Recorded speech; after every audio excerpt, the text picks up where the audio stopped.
You're listening to Keith Engle, the host of TGI Sports Talk on the National Streaming Sports Roku channel. Football season is here, and SeatGeek is my go-to for buying tickets. Now with SeatGeek, every single ticket is backed with their buyer guarantee. We've all had plans change, and when you can't make it to the big game, SeatGeek has you covered. They're the only ticketer that allows you to return your tickets ahead of the event for credit with SeatGeek swaps. So when things come up, I know that my tickets won't go to waste. So what are you waiting for? Download the SeatGeek app to maximize your possibilities and shop live events with confidence. Why does that guy still talking?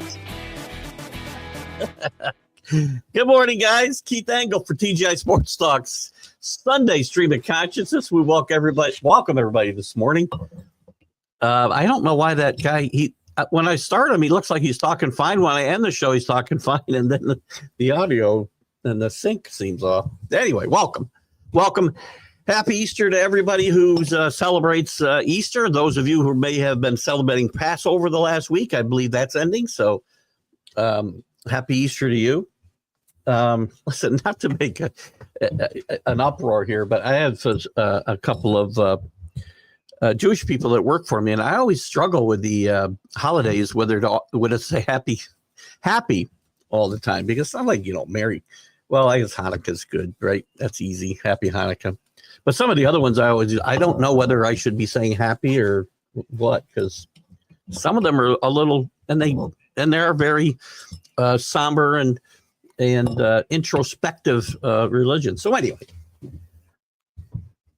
I hope happy Passover fits. If it doesn't, I apologize. But anyway, welcome everybody watching on Facebook, stream. Where are you? Facebook, YouTube, Twitter, or we're not live again on Roku. I don't know. I think I told her the schedule, and we're not live on Roku when we're supposed to be live on Roku. We'll see if we come on at the 9 o'clock hour or not.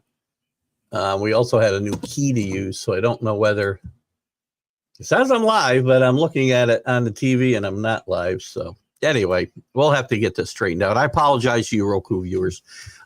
Quick shout out to all the groups. You got to come. Listen, I don't want to disparage the Roku, because it's a great tool. There's great content that you're not going to get all here. So you can watch there, comment here, but to be able to comment and enjoy the show that way, you're going to have to be here anyway. But anyway, welcome and thank you to the groups that allow me to share. Ralph John Gonzalez at the Sports Authorities, great group. You guys all know that. Danny Fuller, Drew, I know you guys are all there. Probably some others. Join it if you haven't. Others you can join and should. Greg Rawlings at America's Pastime, The Love for Baseball. Flo and the gang over at the Bottom Line Sports. He does his own podcast with his gang. They do a great job. It's broadcast live on Let's Talk Sports, who's also a good friend of the show. And by the way, be safe. Thank you for your service over there, wherever you are, Flo, if you're listening this morning. Who else? Ken Krause at Sports of All Sorts. We want to thank him for his support of the show, and many, many others on the listen. There's podcast groups that I share too, have really driven some great viewership. There's obviously the sports specific groups that allow me to share, the NFL, MLB, all of you. I thank you. Reach out to me and I'll give you guys a shout out if I know you're paying attention to the content. Thanks to SeatGeeks, who sponsor this show and all the shows on National Streaming Sports. And DDH, thumbs up. We mentioned Let's Talk Sports. DDH, we always think of you when we mention that name, and we think of you when we do a show in general. My good friend, the late great Dan Harris. So again, happy Easter or Passover, whichever fits you. I don't think, like Christmas, we have 10 different delineations we have to worry about. I think that covers it. I think it's going to be a nice day here in the Northeast. It was hot yesterday, warm, 81 degrees. We had a thunderstorm last night. Felt a little summerish after in April. It's felt more January than April. So welcome. It's your show, guys. You bring your topics. We'll get to your comments in just a second. Let me look. Sometimes there's an issue and I have to, and then I don't look at it until looks like we're good. In MLB, Listen, I don't want to get into too much of just going through stats and whatnot, but I do want to get it. Oh, we can talk about some of it if they make sense, right? We got this kid from Oakland who's on a pace to hit 77 home runs, but it is April 20th. Yankees lose yesterday. They're playing decent baseball with shaky pitching. Devin Williams blows another save yesterday. He's got a 9.0 ERA. Still not worried. We had a little bit of a dust up in Toronto as Barrios is accusing Raleigh of stealing signs, tipping pitches to hitters. Listen, this stuff goes on in baseball all the time. Do a better job of hiding your signs. Quit your crybabying. Great story in baseball. Liam Hendricks comes back after 2 years, nearly 2 years, laid up. He first was diagnosed with stage 4 non-Hodgkin's lymphoma back in 2022. Came back and pitched just 5 innings, I think, in 2023. Was still named the AL Comeback Player of the Year. Then he had Tommy John surgery and has missed, like I said, almost the last 2 years. He pitched yesterday, and kudos to him. Great story. You know, we talk about, and I talk about too much, probably too much so, some of the negative stuff in sports. When we get a good story, we should really take a look at it. We got the Soto Judge comments. If you're the Mets lineup and Pete Alonso specifically, are you really happy that Soto's saying I'm off to a slower start because I don't have the best hitter in baseball hitting behind me? He's right. Let me be clear. He's absolutely 100% correct. But should he be saying it? And Judge will be the captain of Team USA and the WBC next year, which I think is big news. A lot of people don't like it, don't care about it. I do. Any international competitions, I'm very excited. And Judge will be the captain of Team USA, his first appearance for the U.S. in this event. And Francisco Lindor, on a similar topic, will be the captain for Puerto Rico. And Ben Johnson throws out the first pitch for the Cubs yesterday. Maybe they should sign him. Maybe the Yankees should sign him. Threw a bullet, 70 miles an hour. Well, 69. I'll round it up to 70. Really good job by Ben Johnson. So many guys embarrass themselves here. In football, we got the Rodgers and Jets breakup story. And I will tell you, I've not spent much time defending Aaron Rodgers, but I will defend him here. If his depiction of this is accurate, and the Jets have not said it isn't, the Jets are classless. I'm sorry. You know what you were doing. You flew the guy across the country. You've had a 15-minute meeting with him that probably could have gone 5, and you just told him we're moving on. Classless. Sorry. And the Jets, to be fair, the Jets probably can't win if they call him. It would be a story too, but whatever. It's classless. And that's all I'll say. I'm not sticking up for Aaron Rodgers in any way, but everybody deserves to be treated better than that. He's also still unsure if he'll play. I predict he will not play, that he will probably borrow Joe Flacco's couch, put it in his cave, and he'll be back early in the season when somebody has an injury. We've also got draft news, obviously. Jackson Dart not invited to the first day, so maybe Jackson Dart will not go in the first round. A lot of teams have had him positioned for the Rams around 18. We'll see. Travis Hunter wants to play both ways, says he will not play football, if so. And then we can take a look, if you like. I made some notes. There was a story, the top teams the last 5 years in the draft. They list the Lions, the Chiefs, the Ravens, the Bucks, the Cowboys. The bottom were the Cardinals, the Titans, the Patriots, the Rams, which is a little surprising, and the Raiders. NBA playoffs kick off. The Knicks handily beat at the end of the day the Pistons, but they needed a 21-0 run to start the third quarter. They were down by 8. Brunson overcomes a very poor start to the night and has a very good game. So congratulations to them. The Lakers get blown out at home by the T-Wolves. James doesn't play well. Luka does. The Lakers are very short, man. They got 3 guys on that team. We talk about the Knicks' lack of depth, but the Lakers' lack of depth is even worse because it extends into their starting lineup. Who else played yesterday? Denver beats the Clippers, and the Pacers beat the Bucks. Kenny Atkinson named the coach of the year. Nets. You fired Kenny Atkinson, if you remember, 4 years ago now, when you brought in Durant, Harden, and the nut job Kyrie Irving. And you fire Kenny Atkinson because they'd rather play for a guy who never coached. Well, you let go a really good coach. And now he's a coach of the year with the Cavs. Congratulations. The NHL kicked off yesterday. Peter Laviolette fired by the Rangers, by the way. No surprise there, unfortunately. The Jets beat the Blues. And CA's Dallas Stars taking on the chin at home, 5-1 to the Avalanche. Quick news in college sports. Lee Corso, listen, I watched Game Day for all 40 years. The best pregame show in the history. I'm sorry, NFL Today. Back in the day in the 70s were groundbreakers. Great show. College Game Day is the best pregame show in the history of sports.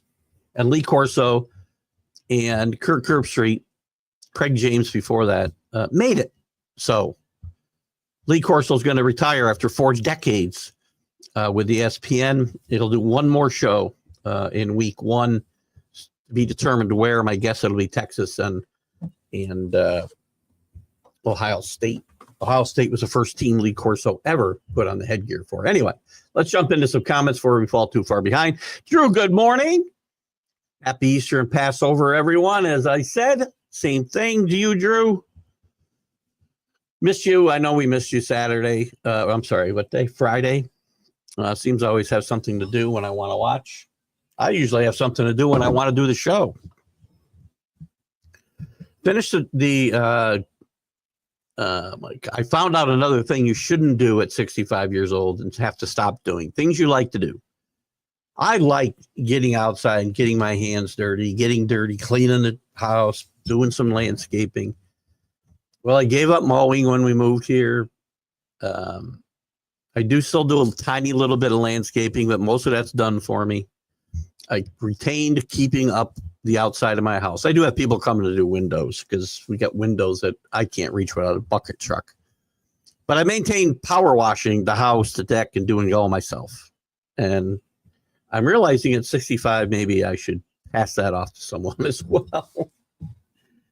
What banner? Oh, do I have the wrong banner up? I'm sorry. Thank you, Drew. How's that? That better? What I have up? I must have still had the MLB update. Thank you, Drew. Thank you for that. So we changed the banner. Richard, the good morning, Rick. By the way, that was a funny line that they had. Rodgers. I talked about Rodgers and how the Jets did him dirty, and he did. I'm sorry. You can think whatever you want about Aaron Rodgers. And again, this is your show, guys. I don't see a lot of comments. We're a little slow. We often start a little slow. I'll be 20 minutes behind once I say this. But I'll talk all I have to. I can talk for 2 hours, but I love your guys' input. This show has really taken off in my mind in the last year and a half since we really changed the format to this. I don't just go through a bunch of, well, they're news items, right? But it's more opinion, my opinion, your opinion. And we jump all over the place and we talk about sports and movies, and politics will slip in now and again. I try to keep it out. I apologize for the days I don't. And it's hard sometimes because of the grief I have to take on a personal level. I'm sorry, I shouldn't even say the grief I take. The grief I suck up and keep my mouth shut about. But I probably shouldn't let it get in there. But we talk about everything on this show, and I love this show. Pop culture. Congratulations, by the way, to Rory McIlroy. Finally getting the monkey off his back last week. We talked a lot about the Masters, even during the MLB update last week, as Drew said. That's going to happen, guys. I'm sorry. When there's breaking news and things that are more important, I'll go off topic a little bit. Here we go off topic all the time because that's the idea. Anyway, and I just did it. What was I talking about? Rodgers. As I did say, they did him dirty. if we're to believe Aaron Rodgers, and I'm going to take his word for this for now. I find it interesting the Jets haven't spoken up in 3 days. But I think it's BS and classless the way they handle this whole thing. Both things can be true. He can be classless and, a nut job.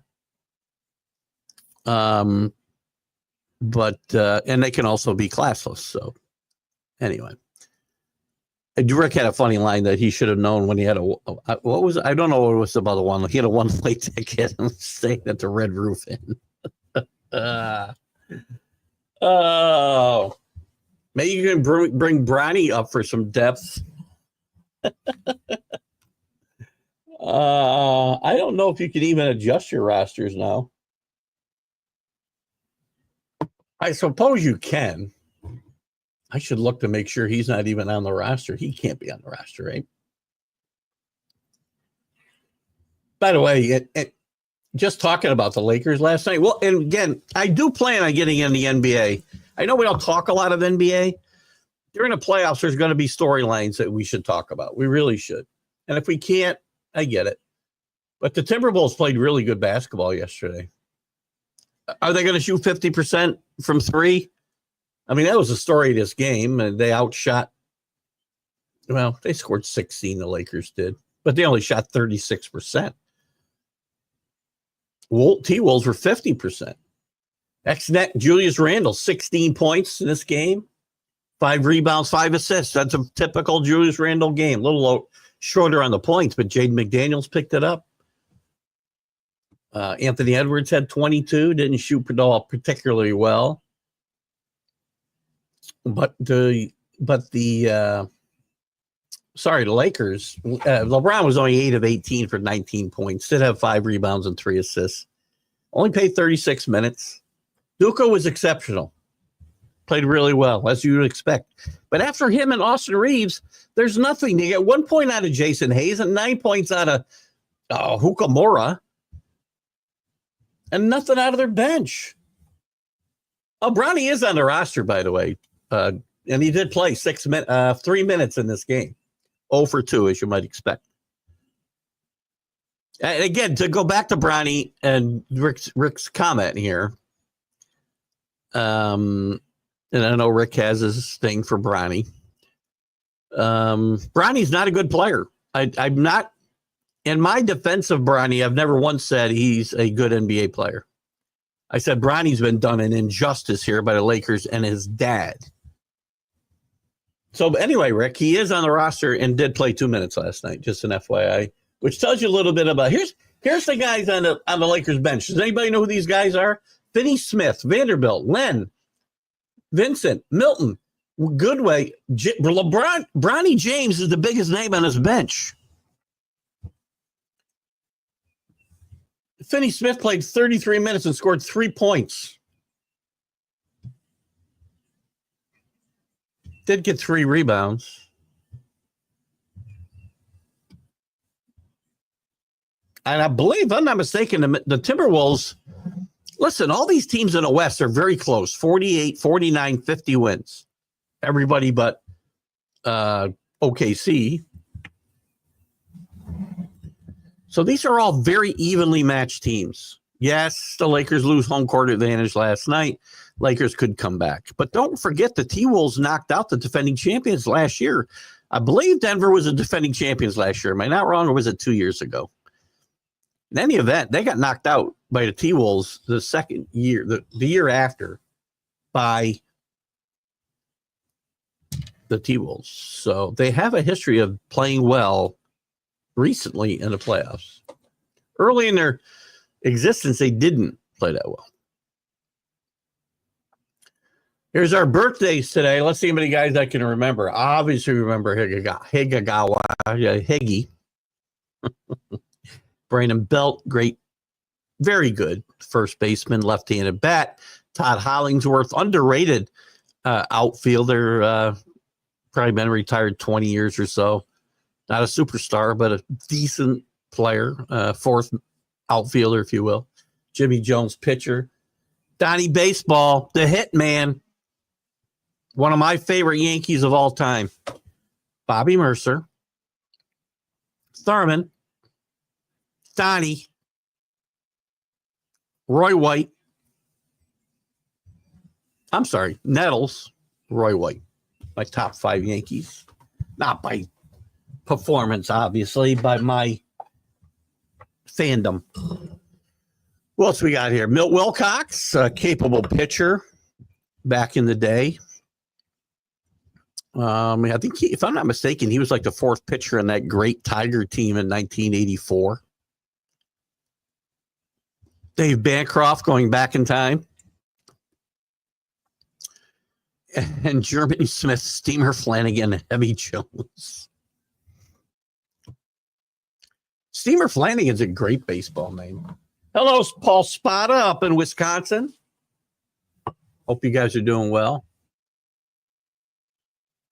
No, not last year. I'm not talking about last year. I'm talking about 2 years ago. I think it was 3 years ago that Denver beat the Celtics. I believe it was the Celtics they beat, right? Was it 2 years ago or 3 years ago? Not last year, so Paul. I'm talking about, but the T-Wolves knocked them out, I believe, in the first round the following year. And Denver did win last night, by the way. Look, I think the West is ripe and wide open because Oklahoma City had an outstanding regular season. Their playoff experience and their playoff experience with success is severely lacking, and sometimes that's something you have to learn. Watch the Warriors. I keep saying watch the Warriors. On the other hand, let's just it's early yet. I don't think I'll go crazy. What's the I'm sure one of the 12.3s is the 12.3 or 11.96. One of those is that walks per 9 inning and strikeouts per 9 inning? That's atrocious. And a 2.7 could be his whip. I don't know without some context. I'm guessing that's what you're putting up there. Chris Sale has been, part of the overall malaise that has befallen the Braves so far this season. But the Braves are slowly starting to climb themselves out. They're now 7-13. They won two straight. Verdugo is their new leadoff hitter and left fielder. Had 4 hits last night. It's all right. Chris Sale, I probably shouldn't back him up because I thought last year one of the worst moves of all the offseason moves was Chris Sale coming to the Braves from the Red Sox because he'd had about 4 good games in 4 years. But Chris Sale's one of the problems here. The whole pitching staff hasn't pitched well. Strider came back and did pitch several decent innings for sure. But when you look at the Braves, they're hitting just 229 with the below 7 OPS. Not good. Austin Riley's doing okay, not hitting where he ought to, especially getting on base. Too many strikeouts, 30 strikeouts and 83 at bats. But he does have 5 homers and 12 RBI, so he's not doing well. So pitching, though, to Drew's point, Swellenbach has pitched really well. I'm trying to look at now. I just pulled up his numbers so I could try to make sense. So 12 strikeouts per 9 for Sale. I don't know what that 11.96 is. Maybe it's base on balls. That's pretty bad if it is. Grant Holmes, though, who has filled in that starting rotation, has pitched well. Elder has got 3 starts and pitched not so well. Schwaber, which was a little surprising that they traded Ian Anderson, Chilean native, before the season, because as Drew had pointed out and some others have pointed out, they could use him at least until Strider got back. And Strider did come back. I'm not seeing his numbers here, but I thought he came back with 5 innings the other night. Am I wrong about that? No, there he is. Strider, 5 innings, 5 hits, 5 strikeouts, gave up a home run. Strider will be fine. Strider will be in the Cy Young race this year for sure. Drew, with a very strong opinion here, and I agree, by the way. But first of all, let me point out, and you're right, Soto's comment was classless, so I'm going to pick this apart a little bit. And a huge affront to Pete Alonso, who's having his best year. Well, let's wait till the April's done. He's off to a great start. Maybe he's off to his great start of his career. I don't know. It is a true statement. Very good.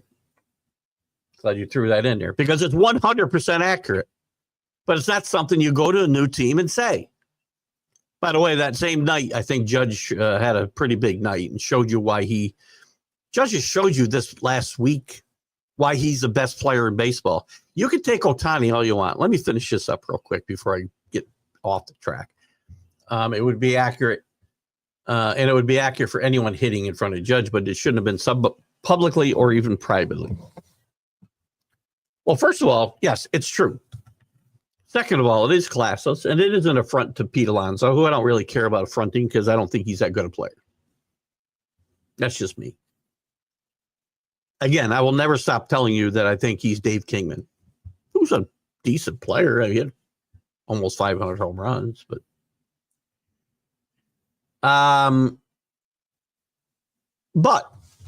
if I'm any one of his teammates, I'm like, well, why'd you sign here then? Why didn't you sign back with the Yankees? So I agree 100% with Drew. And I said this on Friday and I've said it since. You can't say that out loud because all it comes across is you making excuses. There's been a lot of great hitters, by the way, who haven't had great protection. And by the way, Soto's protection has not been bad. To this point, Alonso's had a pretty good start. And Soto should shut up. These are the type of guys, I've told you before that I wasn't crazy when Soto came to the Yankees because I wasn't crazy about his whole makeup overall. I thought he was a bit selfish. I didn't like all his histrionics at the plate. He's not a good defensive player, which, by the way, Met fans, you're seeing up close. If you haven't noticed it, watch closely. Especially if ball's over his head. He's not a good defensive player. He's a great hitter. Maybe the best hitter in baseball, not named Aaron Judge. Aaron Judge showed this week why Aaron Judge is the best player in baseball and why he belongs in right field and not center field, because we get to see all those tools on display every night. In center field, he was okay. In right field, he's one of the best defensive players in the game. You saw him make plays with his glove. You saw him make plays with his arm, throwing two guys out of third base. You saw his hitting, not just home runs. Aaron Judge's year could be monsterish because he has not gotten off to good starts the last few years. Last year was atrocious, if you remember. And he's having a great April. Soto, Ohtani, they can make their claims for being the best player in baseball, but Aaron Judge is heads and shoulders. Head and shoulders above all of them. I'm sorry. He's just the best player in baseball, and that's why he's getting paid $60 million a year. And Ohtani's getting $75 million a year, not to go in the field and play any defense. He can win a game for you one way. And when he pitches, he can help you every fifth day. Every fifth day. Maybe. And if the pitching thing falls through, man, they're paying $75 million for a guy who does nothing but help you with his bat, which is also true of Soto because he gives you nothing on the base pass. By the way, I didn't even mention Aaron Judge, the base runner, where Ohtani does help you a bit, at least stolen base wise. I haven't seen enough Ohtani run the bases to know he's intelligent base runner. Soto's not.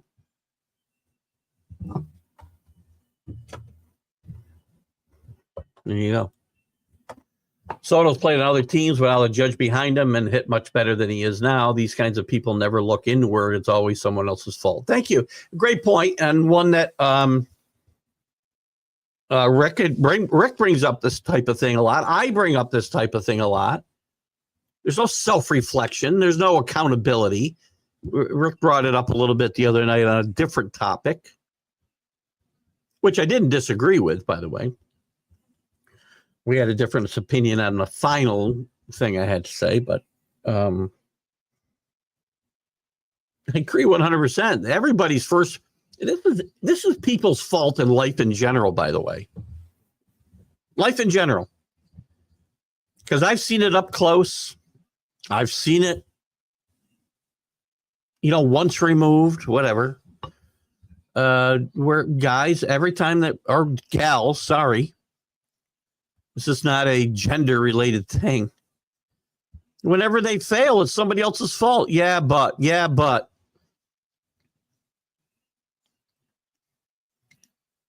In my career, and not to dislocate my shoulder, patting myself on my back, I've been consistent in my winding down career, by the way. I have been consistent in one area. Well, several areas, but I'm consistent, I'm persistent, and I'm also very self-aware, and I take responsibility for my own actions. I've taken responsibility because, listen, at the end of the day, when I'm managing a bunch of people, there are times their failures are my failures. And I've owned up to those. That's why I've had a long career in one place, by the way. I don't understand. Job hopping is a thing today, apparently, because the last 6 years, 7 years, 8 years have I tried to hire people, which we haven't had to do a lot of recently. And I've been out of the mix on our most recent efforts for obvious reasons. I'm not going to be here. Where was I going with this? Oh, where was I going with this? Oh, job hoppers. Jesus, people are everywhere. I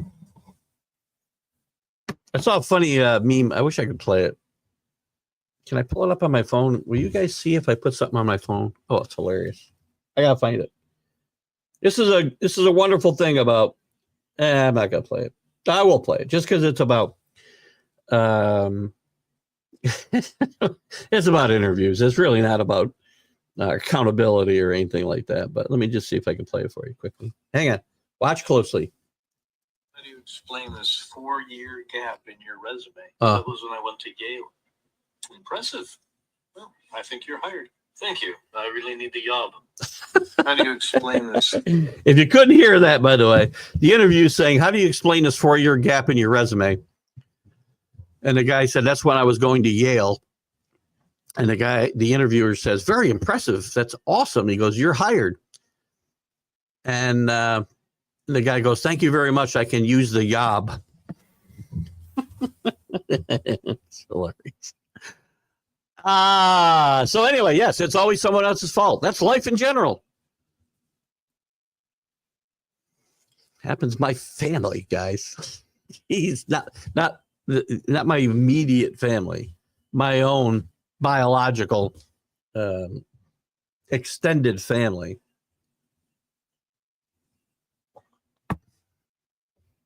Life is not easy, man. But don't blame life for every bad thing that ever happens to you, because there's one thing constant in everybody's struggles in life. Them. One constant. I had a guy one time that I had to bring in a couple of times to talk to him about, wasn't even performance always. It was interaction with other people. This was early in his career with us. He'd been a bunch of other places. Well, a few other places. He wasn't that old. And what I explained the situation to him, he goes, I don't understand why this always keeps happening to me. Everywhere I go. Dude, what's the common denominator? Oh, God. Anyway. Well, that's not 100% true, Paul, but now whether he regrets it, I don't know. Again, he's using not having Judge as an excuse for his poor start. As Drew pointed out here, he has been on other teams without Aaron Judge. There was no Aaron Judge for his first 5 years or whatever it was in Washington, that's for sure. He had better hitters around him in San Diego, but not Aaron Judge. And he did well. He'll do well again. He's not. Soto's not done. Soto went to the Mets for more money. Again, there's been a lot of talk about this whole private box thing, and maybe that's a piece of the pie. He went there for more money. He went there because he wanted to be the guy too, I think. There's no way he turned down the Mets over a private box or the Yankees over a private box. Did it come up? That's been widely reported. I do not believe, based on my own research, that it's accurate. If it is, he's stupider than I thought. Goldschmidt resurges. Well, that's not true, Drew. First, you have to remove completely, because I have said here, time in and time out, since they acquired Goldschmidt, I expected him to be a very good candidate to resurge. He had a great second half last year. He messed with his swing stupidly during the previous offseason.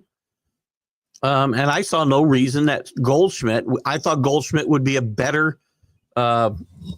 a better opportunity to resurge than, say, Bellinger, who also has had his moments this year as well.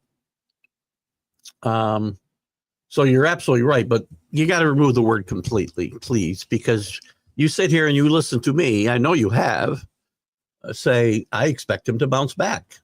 Now, maybe I've qualified it with he'd better bounce back or we're in trouble.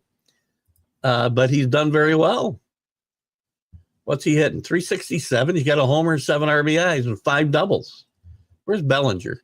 175. Not quite the same story, but I think Bellinger will rebound. I really do. Dominguez starting to hit for the Yankees, starting to play some better left field, which is probably as important. Jazz Chisholm. It's amazing Yankees have done as well as they have with their pitching rotation issues, Williams issues, and the lack of hitting from Chisholm, from Volpe. Ben Rice has been a godsend. He's played very well. Had a homer stolen from him Friday night.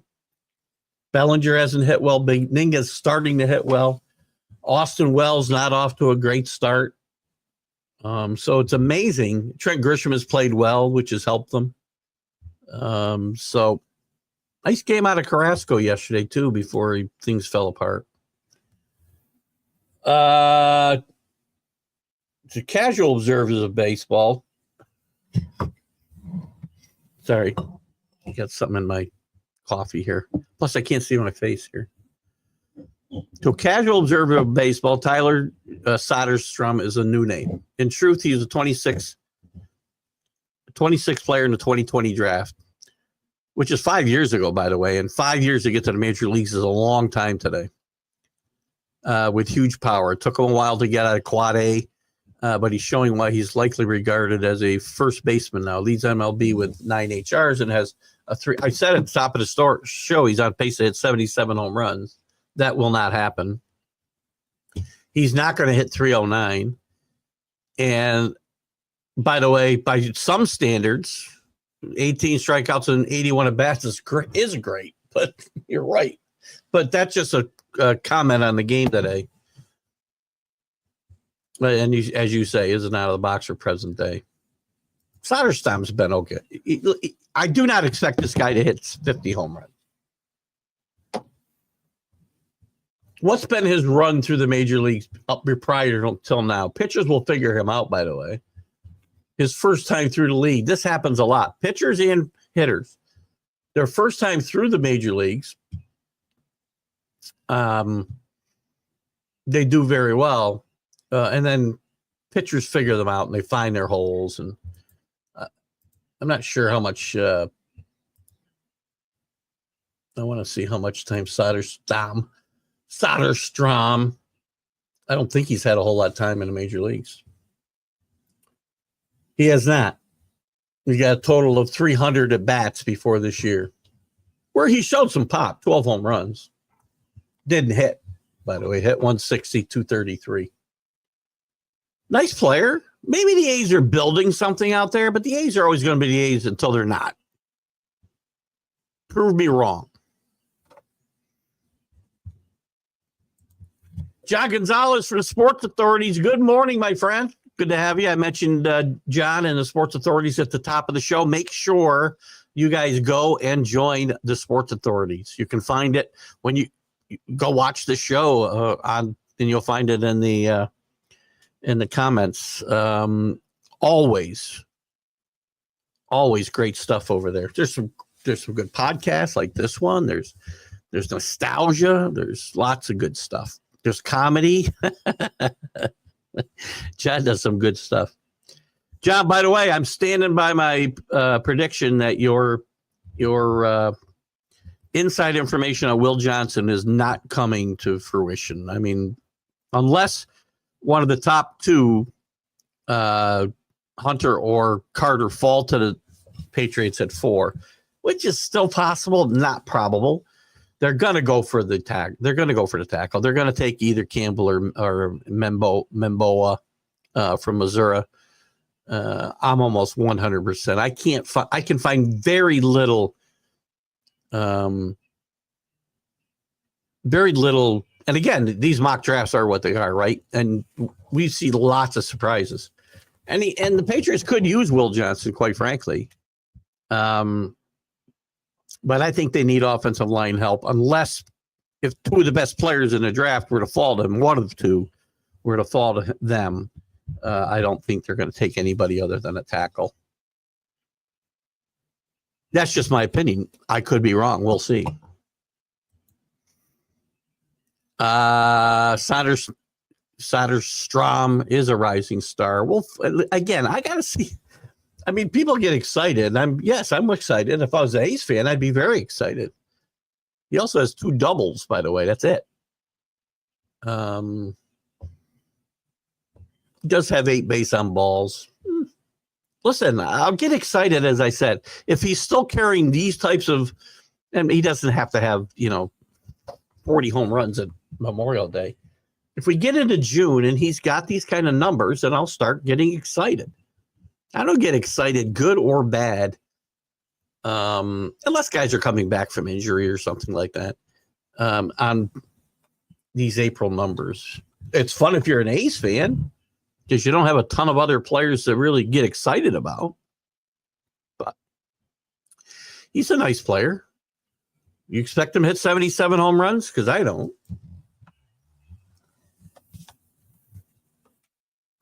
All right.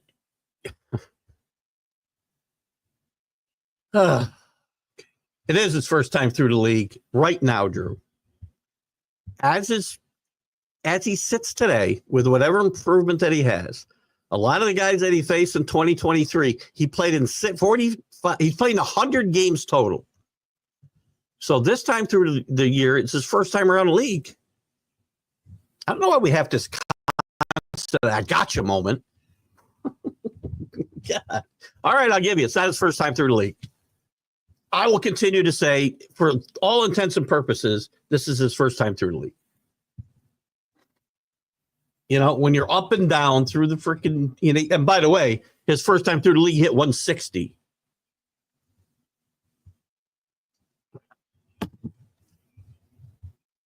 Gosh, I agree with you. I don't know. If I'm the Jets, I'm not taking that on. You can't risk. I'm going to continue to say the same thing here. And sure, don't take offense. It's just look at whatever it is, what it is. Or you can. That's up to you. I can't. I can only control what I do, not what other people do.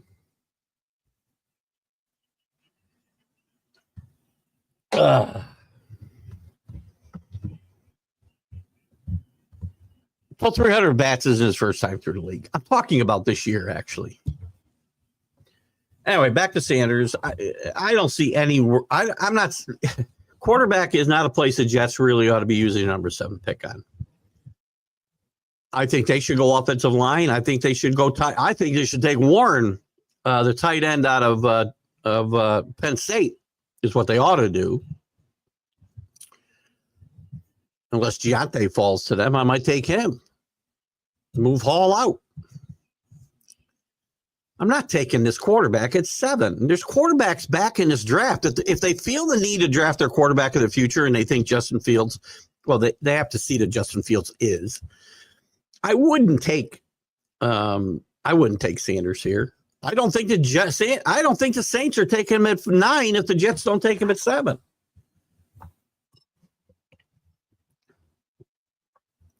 I like the 70s better than the next comment. Would you say the same thing?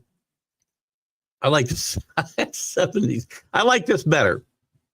Jets at 70s music. I like that better. My head is frozen again.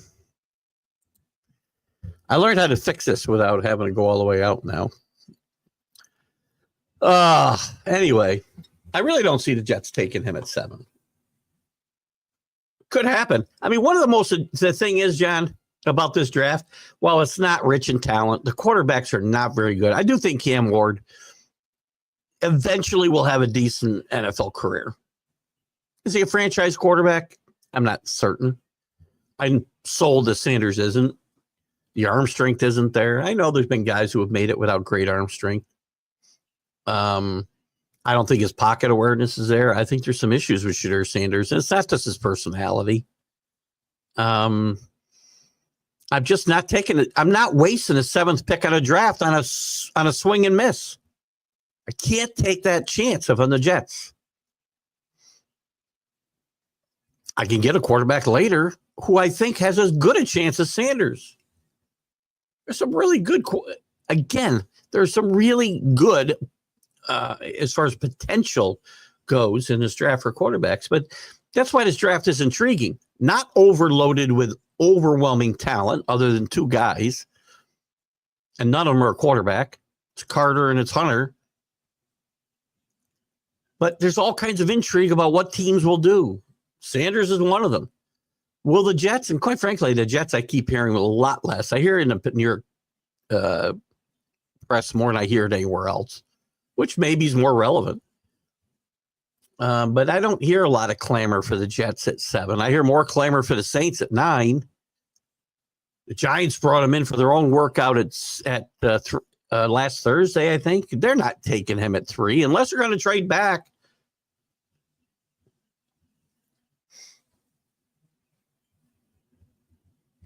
I don't know.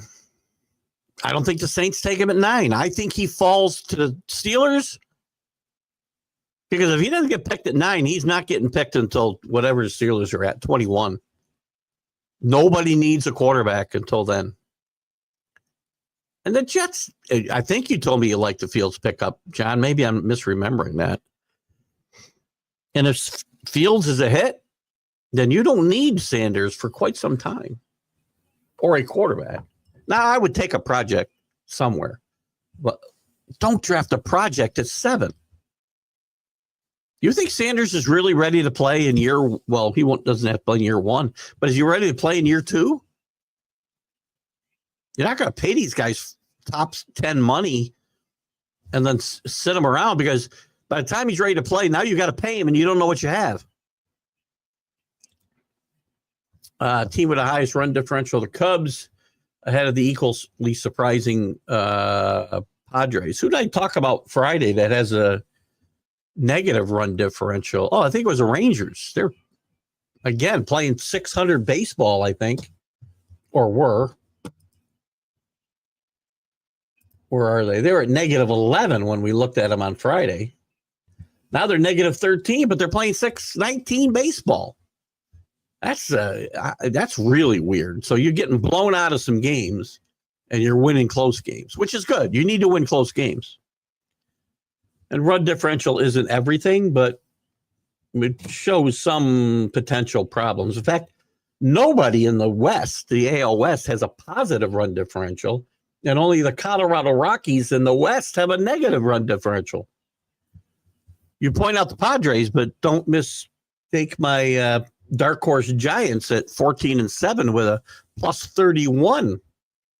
Dodgers only at plus 9, which tells you a little bit about what it is. Dodgers are playing 682 baseball. They're a half game behind those Padres, who are off to a great start. These Dodgers are winning 110 games, maybe make a run at the record. The only thing that hurts the Dodgers is boredom. If they get way ahead, and I think, Drew, what's interesting is, if you remember, we did the preview show. I had picked the Giants and the D-backs both to make the playoffs as wild cards. And I said, geez, I don't know whether with the Dodgers winning 110 games, whether there'll be enough wins left in this division. And again, it's early, so they've got a lot of games to play within division, which could really hurt them. But right now, you'd have all 3 wild cards out of the West. Interesting stuff. Bubba Chandler's the best pitching prospect to watch. Is he? I don't know much about Bubba Chandler because I'm just a casual fan here. I'm kidding. I'm ready and let me check out. It's funny because it's usually Chris F. Grave who gives me these. Did I mention Ralph Williams, by the way, at the top of the show and RW Media? I think I missed Ralph. Check out Ralph. Every Tuesday, he's coming back with the Sports Corner with Smoke and Jim Frazier, 4 to 6 p.m. Eastern every Tuesday. He's a pirate. Pirates will screw up Skeens. They'll screw up this guy, too. He'll never probably be one of these guys. Is Bubba Chandler up or is he not up yet? He gets promoted later. So where does he rank?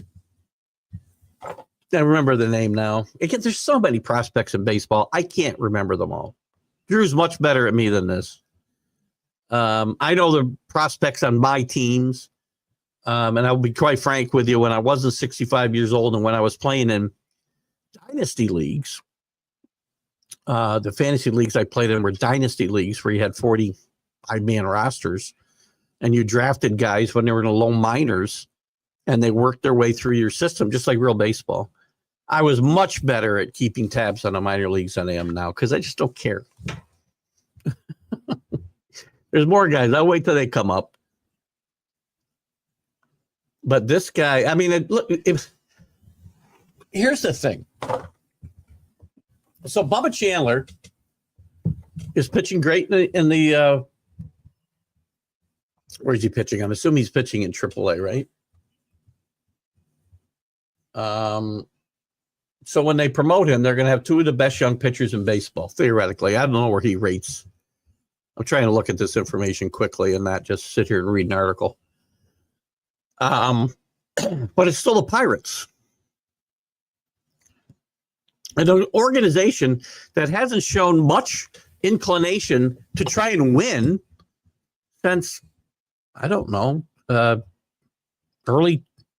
maybe it was early in the 2010s when Clint Hurdle was a manager there. And by the way, congratulations to our good friend Clint Hurdle, who I have a bit of correspondence with on Facebook through Messenger. He and I have been trying to get together on getting him on the 101 show. That's not going to happen for a while because he's now been named the hitting instructor, their hitting coach for the Rockies for the remainder of the year. Very interesting is Clint Hurdle took the Rockies to the World Series in 2008. Sound right? You remember that team won their last 16 games to make it into the playoffs, swept their way to the World Series, and then got swept away. So congratulations to Clint Hurdle. Anyway, I don't think they've had, and he did a great job in Pittsburgh.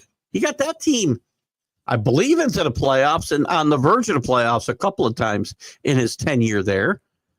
But this team is one of again, you talk about the Pirates, the Rockies, the Marlins, even they try to win now and again. They try to do it on the cheap, but at least they try to win. I think the Rockies and Pittsburgh are the two worst run organizations in baseball. Now, you'll say the White Sox, but at least the White Sox try to win here and there. They're not doing a very good job of it because they're on a pace to lose 117 games again. At least they were on Friday. What did they do since Friday? Oh, they lost 2 more games, so they're on a pace to lose more. Never too early to get on the pace. So we'll keep an eye on Bubba Chandler. I like him. I will tell you this, too. I know you're not a Pittsburgh fan, John. I know Will Warren's had his struggles. I know Clark Schmidt's had his struggles. I'm still high on these 2 guys with the Yankees. It's unfortunate they're having to pitch, I think, with a bit more pressure on them than they need. Clark Schmidt, what did Clark Schmidt do? Did he come back this week, by the way? He was supposed to pitch this last week. And I don't remember him pitching. And Warren's been very up and down this year. He's had a couple okay starts, and a couple of really bad starts. Clark Schmidt did pitch 5 innings the other night, 5.2 innings, which is good. No walks. I'm sorry, 2 walks, 2 strikeouts, no homers. I like Clark Schmidt. I like Will Warren. I think there's some opportunity here if you can deal with the growing pains. Clark Schmidt should be ready to take a step forward. Health now is a big issue with him. And if they can step forward, the Yankees' pitching issues look a lot less dire. We don't have a Bubba Chandler sitting in the minor leagues. Sucks to be the minor league Rockies. I don't even know if they could play well at the AAA level, Drew. They might be better off at AA.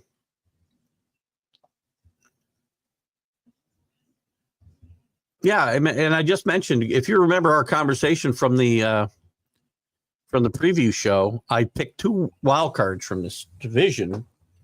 And as I was saying it, I'm like, man, Dodgers are going to win 110 games.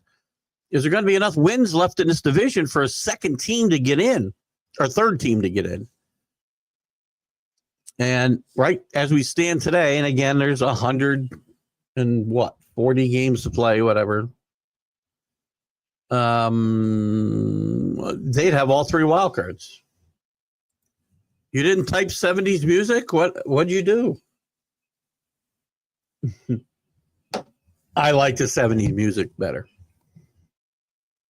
I think Shooter Sanders likely has a chance to come in at number 7 in 70s music than he does as a quarterback in the NFL. Largest divisional lead's only 2 games back, which is nice to see. No one is running away with anything just yet. That's why I don't get excited if your team's off to a bad start, right? Again, a lot was made of the Braves getting away, 0-8? Is that what they were? 0-8? Well, since then, they're 7-5. They're going to be fine. They've got reinforcements coming. Some pretty good ones. One's here. Strider's here. Their pitching staff's about to get a lot better. Acuna, I don't know what happened with Acuna and a doctor this week. I know he was going to see a doctor about where he was with his knee. I would expect to see Acuna in middle of May. Again, that's like trading for one of the best players in baseball. So while, again, I mean, those teams in the West are off to a great start, and obviously they're not playing each other. That's what's going to happen. We're going to have to see how this gets. That's why 3 teams can't get wild cards out of the West, obviously, right? I doubt my prediction of 2 teams can come true because they've got to play each other 18 times. Giants taking Carter, as they should, by the way. A lot of chatter, too, by the way. So Jackson Dart doesn't get invited to the draft by the NFL. And again, I don't know how they go about. I think they try to, use their crystal ball and figure out guys that'll get picked in the first round. We're still not on Roku, by the way. So I apologize. Although you Roku viewers can't see us, I'm going to stop sharing the show to Roku soon. and we'll stop promoting that soon because my shows are not getting on live. That's what they're supposed to be.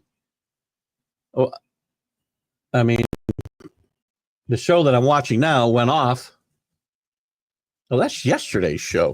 What the hell? Oh, that's right. They were going to replay the debate show at 9:00. So I don't know what's happened. Sonia, I don't know if you're there. Linda, I don't know if you're there, but I mean,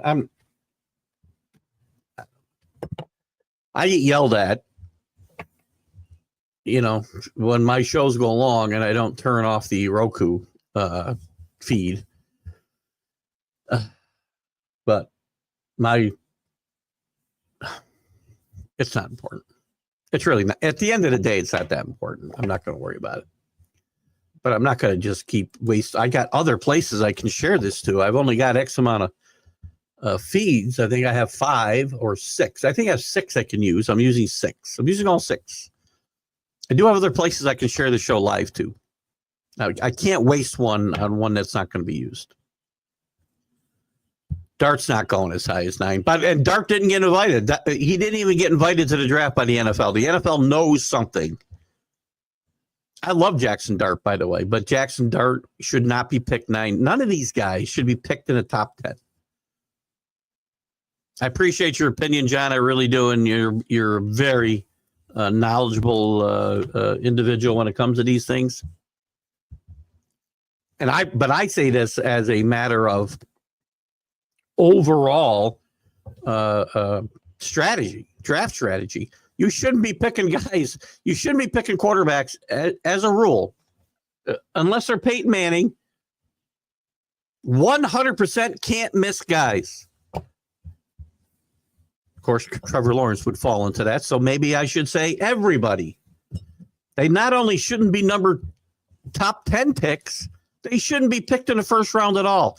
Because the numbers, if you want to go back and play the numbers game, back the last almost 60 years, 1967 was the first combined draft with the NFL and AFL. The numbers say 8% of those quarterbacks have won a Super Bowl. And a very small percentage of them even won a playoff game. I wish I could find this article again. And I will before draft day. Let me just try to find it quickly. Quarterback success as first round. Let me see. What if I could find this? First round. I apologize. I seem to be like on the other side of everybody's comments today, which is fine. The show sucks when I just agree with everybody anyway.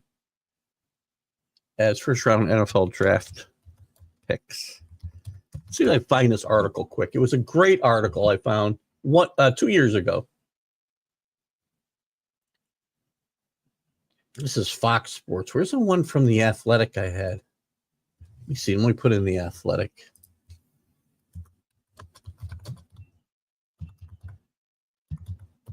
Let's see what I get.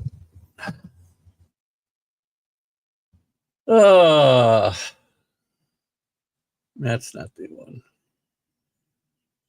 I guess I'm not going to find it. Oh, maybe this is it. 2024. It's a New York Times. I doubt this. This is 1993. Yeah. That's extension rate. Who the hell cares about that? Yeah, I can't find it. I'll find this article for next week so we can dive into it. But a very small percentage have actually won Super Bowls. And a couple of them didn't even win with their original teams. I'm not wasting draft picks. I wasn't terribly happy. Again, it looks like it looks, in quotations, it would appear Drake May will be a hit for the Patriots. I don't know that he'll ever win a Super Bowl. I still would rather, and again, I know he struggled as a rookie, but I would rather have taken Harrison at quarterback or at the 3 spot last year and and found a quarterback somewhere else. If I didn't find a quarterback, I got this year. If I didn't find a quarterback, then I got next year. Well, now maybe I'm wrong on that instance. But just because you're wrong about one, when the percentages say 92% of the time they fail, if you happen to hit on that 8%, it's better than hitting the lottery. I get that. Can't say the numbers are, that theory's wrong when you find the one gem. Because if you don't hit it right, if you pick Ryan Leaf, if you pick, the kid from BYU, the Jets just took, name is escaping me. You lose. You take Ty Detmer, you lose. If you take, I can go on and on. You don't win and you set your franchise back.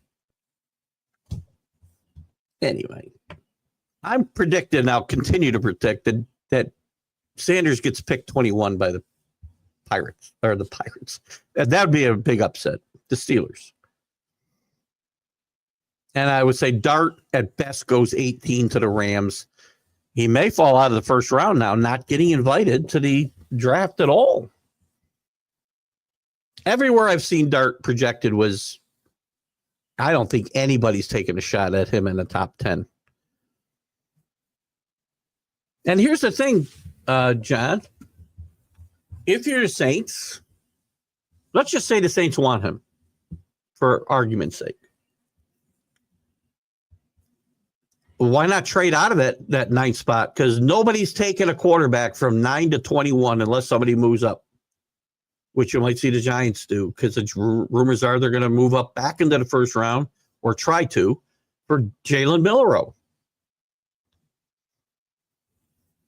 Before you say that's crazy, that's what the New York papers love. I'm not saying I would do that. I'm giving you just information that I have gathered. So if I'm the Saints and I like Dart, trade back. If I'm the Saints and I like Sanders, trade back. Now, if you're the Jets and you like Sanders, you can't trade back because you got to worry about the Saints taking him at 9.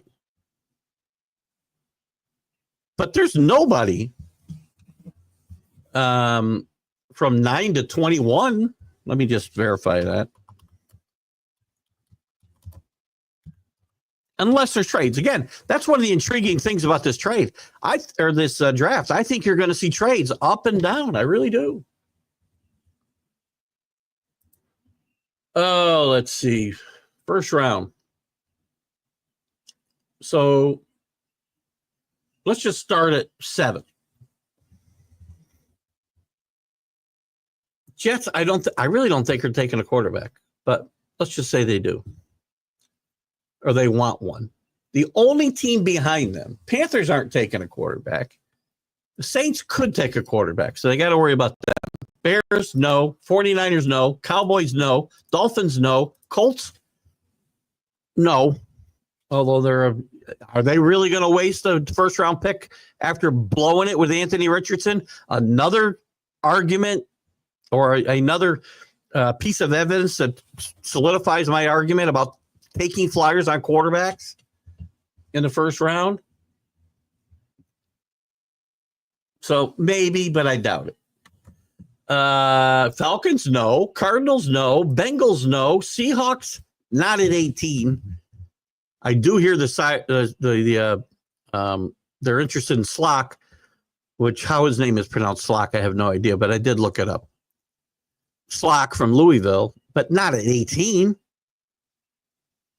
Second, third round, moving up the draft boards, but they're not taking him at 18 after just signing a quarterback which really is a 2-year contract, probably. Buccaneers, no. Broncos, no. You got nothing to the Steelers at 21, and even after that, Chargers, no. Packers, no. Vikings, no. Titans, no. Rams at 26. And again, I've heard them either staying there and getting Dart or moving up to get Dart. Ravens, no. Lions, no. Commanders, no. Bills, no. Chiefs, no. Eagles, no. So if I'm the Saints and I want Dart, I could trade back to 20 unless somebody moves up ahead of me. Well, then I got to trade again. So, again, this is just me. I'm foolish to take the guy. I'm trading back. Just me. Good stuff, though, John. What do you think, John, about the Giants bringing in Sanders to work out personally for them after they just sent their entire contingent out there to Colorado, 2 weeks ago or 10 days ago, whatever it was? What do you make of them bringing him in Thursday for a private workout? Again, if he's falling in the draft, do they trade back into the first round and take him and not Milroe if that's their plan? I like Milroe's upside better than Sanders, quite frankly. He can run, which is what teams want out of quarterbacks today. He's got a better arm strength than Sanders. He's not as accurate right now, but you can work on quarterbacks and get them more accurate. You can't teach arm strength. You can't teach escapability. Pocket presence is a big issue for Sanders. Anyway, well, Michael Toglia leads the majors with 35 Ks and 68 at bats. That's pretty good, by the way. You only got one home run. Brian Reynolds is second with 32, 224. Well, this is the problem with the game today. It's getting harder and harder for me. Baseball has been my life. I played since I was 8 years old. Took me until I was 16 to get really good. And then I played in college. I played semi-pro. I played until I was about 35. I grew up with the ball games on either the radio or the TV, the few TV games we would get when I was a kid. We didn't have cable. I lived and died baseball. I don't anymore. I just don't. I love the game. I want it back. I want my game back. These stats you throw at me, Drew, are ridiculous. They're nonsensical that these guys are even playing in the major leagues. Too many teams. Improper instruction in the minor leagues or even before college and high school. Because even the colleges and the high schools are looking at exit velocities and launch angles. Stop it. You're offending my brain. And I don't get offended, but that's offensive to me as a baseball fan that you think these are what's important. None of it was important for 150 years. But you geniuses that go out and hire guys from MIT and everywhere else, you understand the game better than the people who played it for 150 years.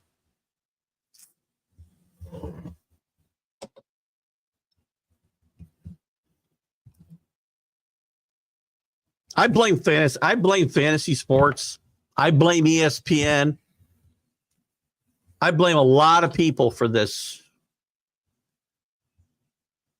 abomination that's become Major League Baseball. The games are boring for the most part. I'll have the game on and we'll watch something else. I'll have the game on my iPad next to me. When Aaron Judge comes up, I put my AirPods on and I listen to the at-bat. If I see an important situation come in, I'll put my earpods on and listen to the at-bat. Who can sit and watch an entire game anymore? You ruined my game. I don't know who you is. You's a lot of people. Rob Manfred continues to do so, by the way.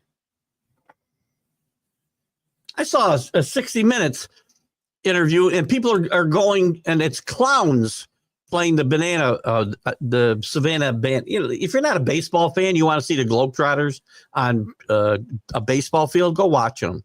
But that's not baseball. They try to present it as the sad part is To me, the piece was presented as an alternative to what you have to go watch at boring baseball games. How freaking sad is that? And this is a perfect example of what I'm talking about. These guys don't belong in the major leagues. Joe DiMaggio struck out 3 more times than he hit home runs in his life, I think. Or maybe it was the other way around. He had 366 home runs. Let me see. Was it 369 home runs and 366 strikeouts, or the other way around? That's the way baseball should be played.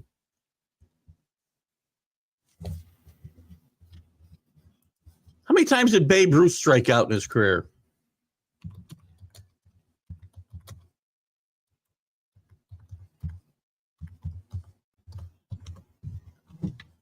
How many times did Babe Ruth strike out?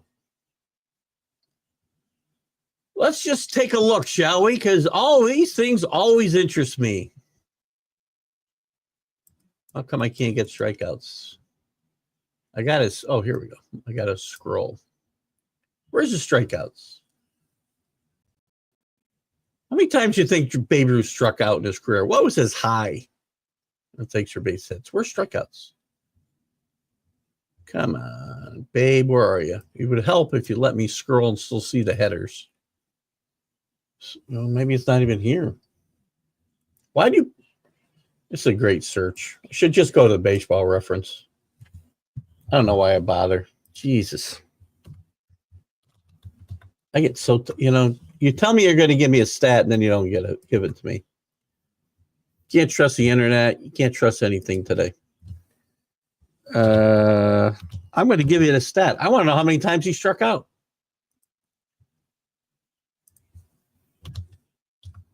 Let's find out. Maybe I'm wrong. Maybe he struck out a boatload of times. I doubt it. Babe Ruth never struck out 100 times his entire career. Not once.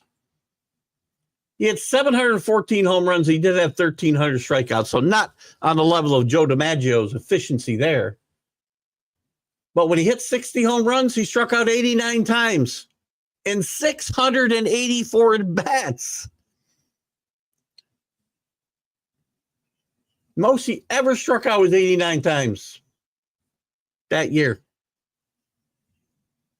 He had other years where he hit 54 home runs, struck out 80 times.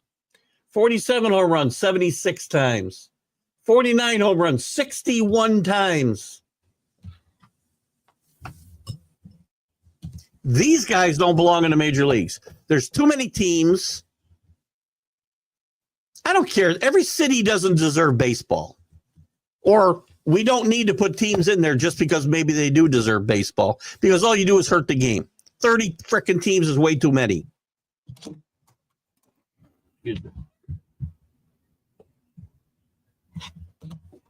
Boy, obviously, I'm really feeling it this Easter Sunday. Hey! This is another topic that we talk about a lot. And we shouldn't talk about it.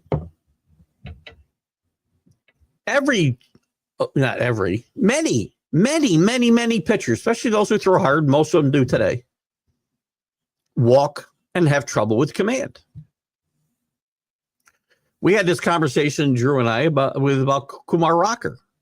Well, he's going to, if he's going to become a pitcher, and he may not overcome his control issues, but every young guy, look at Luis Hill last year. He was awful in the early going. It was command. It was terrible.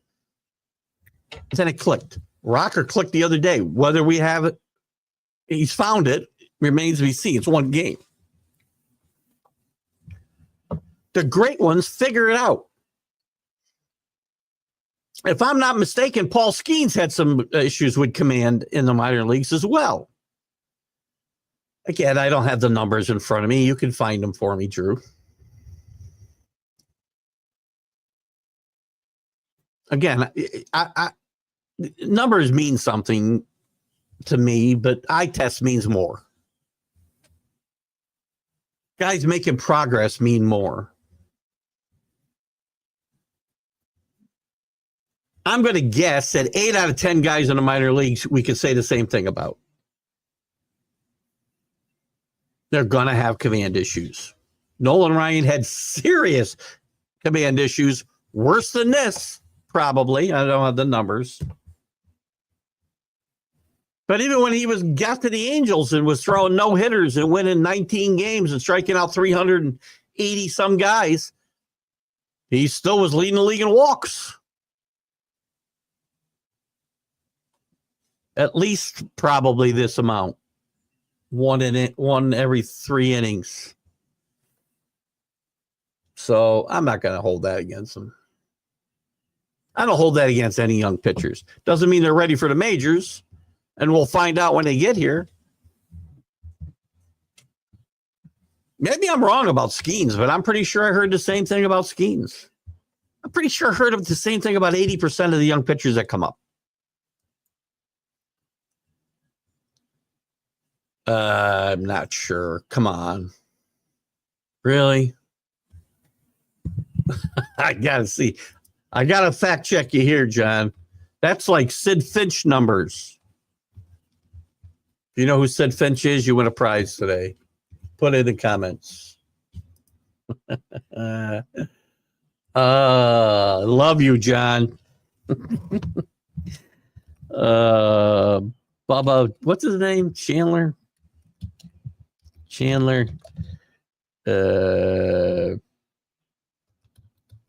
Radar readings. Let's see if I get for that. Oh, good. I didn't punch a goddamn thing in. I did just. Oh, what the hell? Did I just lose all my. What's going on here? Yeah, I'm on work here. I don't know what happened. I punched in Bubba Chandler.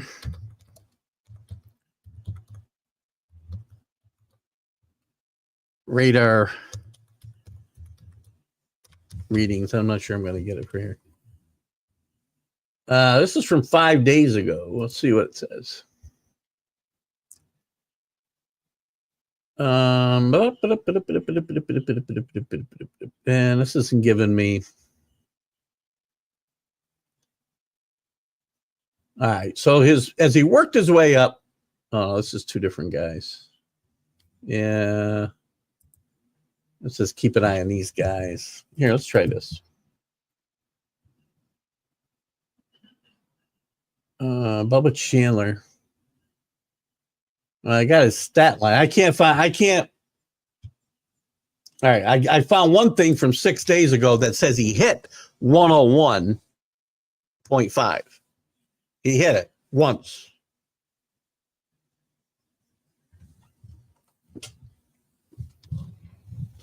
I got to call you out on 107 consistently. Again, that's Sid Finch numbers. Although I think his was like 153.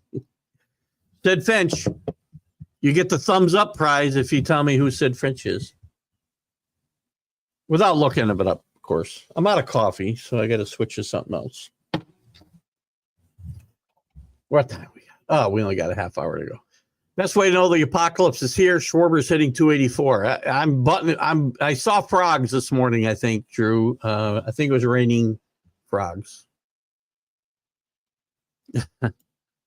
Speed story. O'Neill Cruz is 10. Again, I'm happy about the Seals coming back into baseball. I'm not happy the way they've been put into baseball artificially. But congratulations, O'Neill Cruz. He's a fine player. He's going to be a fine player. But stop artificially inflating stats. Cash Mayfield, you give me another name. See a pitcher, I assume? Let me see if he's on his list that just came up. Oh, Bubba Chandler. He doesn't hit it. I'll wait for you guys to give me his makeup. But I'll keep an eye on him. We'll jot the name down. Padres will probably need him. I don't know. Does he pitch? I don't even know. Unfortunately, with MLB's stupid balanced scheduling, there are more enough wins in the division. Well, agreed 100%. And by the way, today's better than it was. It's 18 or 19 games now, right? when they first went to interleague play, or they first expanded to like 30 teams, we played. They were only playing like at one point, I want to say 12 division games, 15 at the most, which is crazy. To me, they should play 25 games in their division and play the rest outside.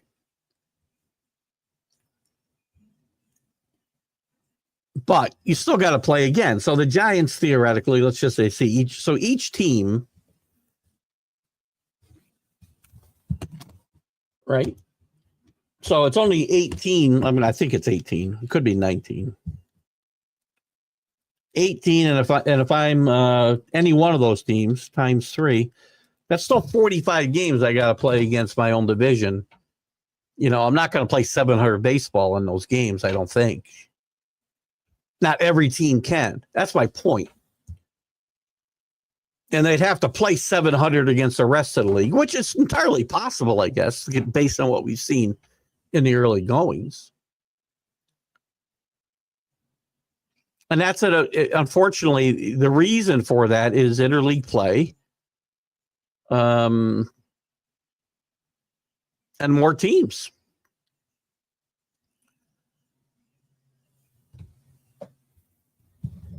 I think it's 18 teams. So again, if you're one of those 4 teams we're talking about, they got to play the other teams 45 times.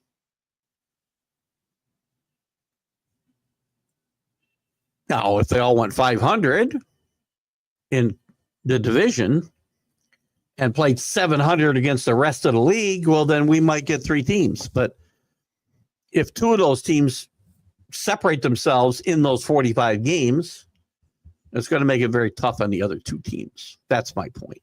But your point is certainly valid, because balanced scheduling is stupid, just to kind of rearrange your sentence there a little bit. But again, that's another reason baseball is not what it used to be. I wanted to see the Yankees and Red Sox play. It wasn't 30 times a year, but it was whatever.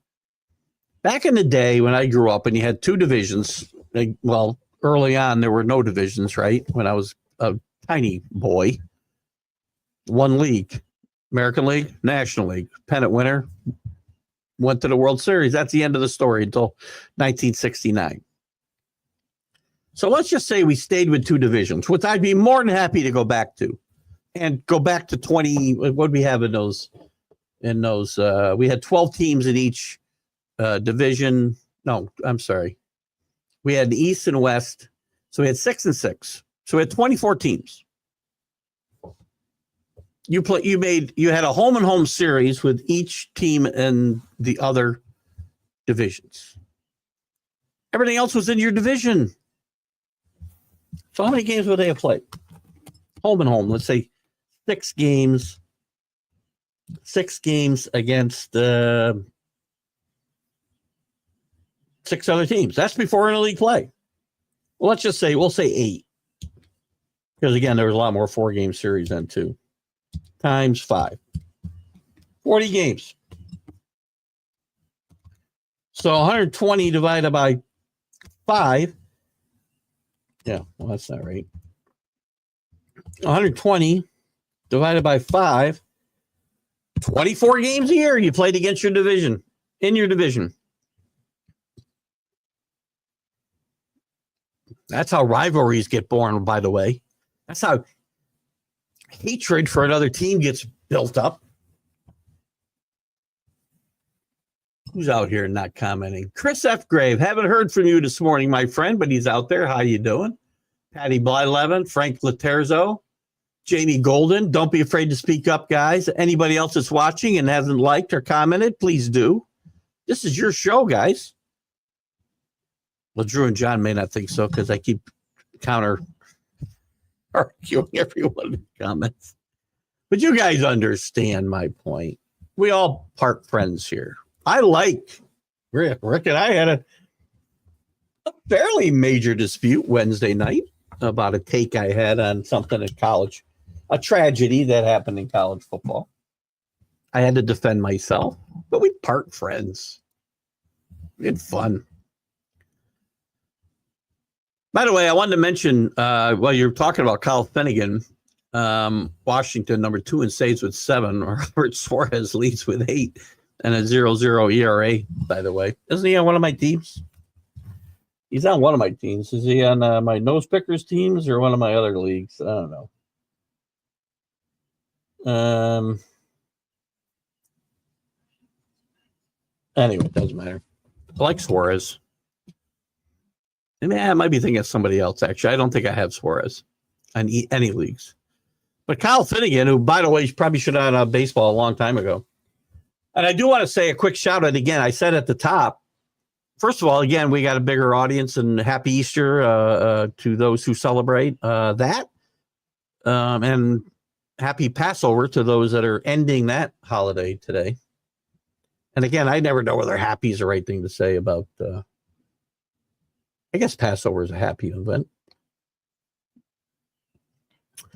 I did want to give a shout out to Liam Hendricks, who pitched, I believe, yesterday or Friday for the first time in almost 2 years. If you don't know Hendricks' story, he's one of the great pitchers. He's a 3-time All-Star. In 2022, he was diagnosed with stage 4 cancer. Came back and pitched 5 games in 2023 and was named AL Comeback Player of the Year for that. God bless them for doing that, because that's something to really overcome. And then he had Tommy John surgery and hasn't pitched in the major leagues in nearly 2 years. That is a nice story to talk about. And again, I get negative about a lot of stuff going on in sports because of either my bad attitude or the way sports is not the way I think it should be. I won't speak for anybody else but me. But that's a great story. Congratulations to Liam Hendricks for getting back in. And one other story that I want to touch on, too, that I brought up at the beginning, and I hope we talked about a lot of stuff. The Knicks winning yesterday. We did talk some NBA at the top. Lee Corso is retiring after 4 decades on game day. Best pregame show in sports history, ESPN Game Day. Corso's going to do one more show. It'll be the first show of next year. I'm going to guess, based on the schedule, it'll be Ohio State and Texas. And just a great career. Lee Corso is one of the I'm sure a lot of people don't love him. I think he's great. I think he's been great for college football. I think he's been great for College Game Day. Him and Kirk Herbstreit have made that show. Their relationship is special, and what you see on the screen is real. Again, do I know that for 100% for a fact? I do not. I'm a pretty good judge of what I think is real and what is fake. I do not think this relationship is fake even a little bit. I like both of these gentlemen, and Lee Corso is going to be greatly missed, and I want to thank him for all his contributions to the world of college football through the last 4 decades, which I'm sure we'll talk about again in September or the end of August, whenever that is. Again, George just keeps bringing up topics that just piss me off. In my current state, talking about the state of baseball, looks like 1967. Why don't we lower the mound some more? Why don't we change some more rules? Since we have this 237 batting average, I'm going to guess the mean on base percentage is probably not more than 310. If it's that. Why don't we just change some more rules? Right? If you're a pull hitter, we can't put hitters on the side you hit the ball to. What's left? What other rules are there to change to make these guys better hitters other than actually teaching them to be better hitters? It's obvious it's not the rules. It's not the shift.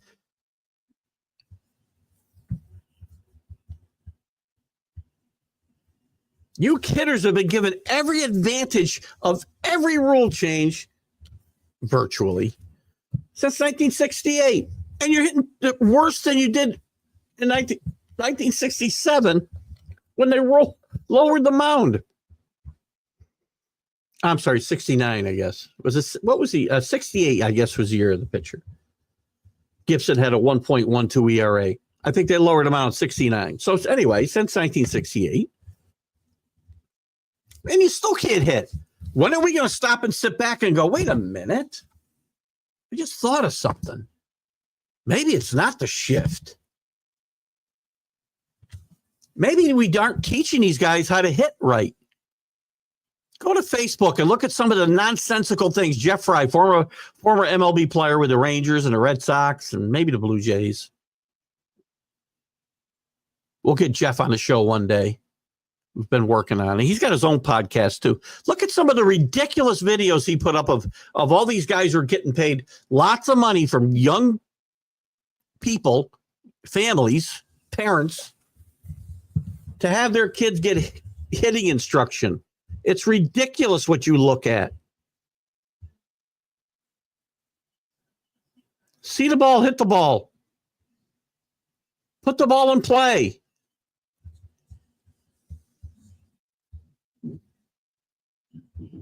Launch angle, not important.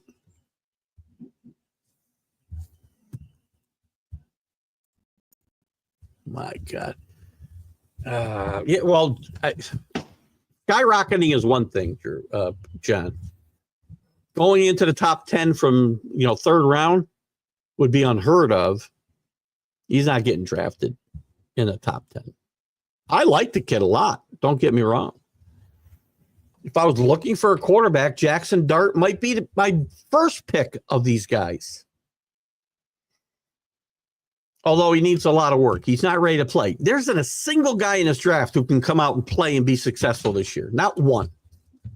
Somebody could surprise you, I suppose. Not one, in my mind. But him not getting invited to the draft, you don't think that's a telltale sign he's not getting drafted? The odds are he's not getting drafted in the first round, much less 9. If the NFL thought there was any shot he was getting picked in the top 10, he'd be at the draft. Anything could happen. Michael Penix went 7. Nobody saw that coming last year, especially me. And all you Michael Penix lovers, that reminds me, keep telling me how wrong I was.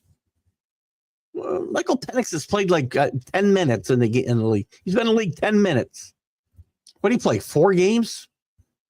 Can we hold out on putting Michael Penix in the Hall of Fame and saying his seventh pick in the draft was warranted until he plays 10 games, maybe 16, 17, gets a team to a playoff, does something? I'll admit I'm wrong. I admit I'm wrong all the time. God bless you, John. If Jackson Dart goes to number 9, I'll be sitting there that Sunday going, wow, I missed that one. I don't shy away from my mistakes, ever. And I'm very opinionated about the things I think are right and the things that I think will not happen, such as Jackson Dart going to the Saints and Shedeur Sanders getting picked by the Jets. I could be 100% wrong. I'm not. I have zero doubt right now that will happen. Won't happen. Sorry, that won't happen. But I'll be the first to admit when I'm wrong. I do that all the time. Fortunately,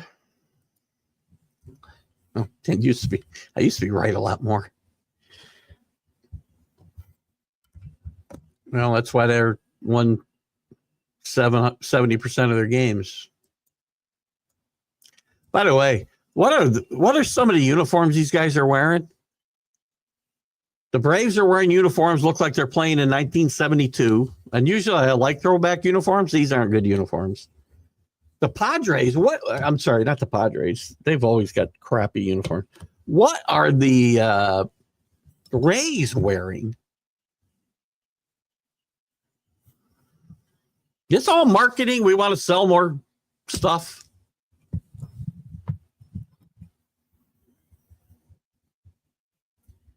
You know, it's a team with 27 world championships. Hasn't changed their uniform in about 9 decades. I'm sorry, 100 years or more. Can't say the Diamondbacks don't know how to take a walk. 346 OPS. I think this one's solid. This is one that I was doubting early, John. But I've come to, it looks to me, and all the comments that came out of the organization about drafting running backs kind of pointed to him maybe falling as far as the Cowboys. And that was the early projections had him going in, I think, what is it? What are the Cowboys? 14, maybe 13 or 14?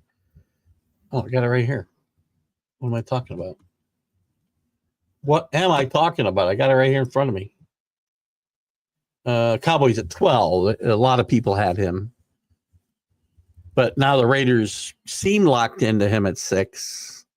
I wouldn't. And by the way, the kid from North Carolina, too, is very, very, very good. I think he's at least as good as Giante. Not hyped as much, but I think he'll be a major player, too. I think you'll see for the first time in a lot of years, or rarely we've seen in the last 10 years. Running backs used to be, used to proliferate the first round. We're going to get 2 in the first round this year, I think. And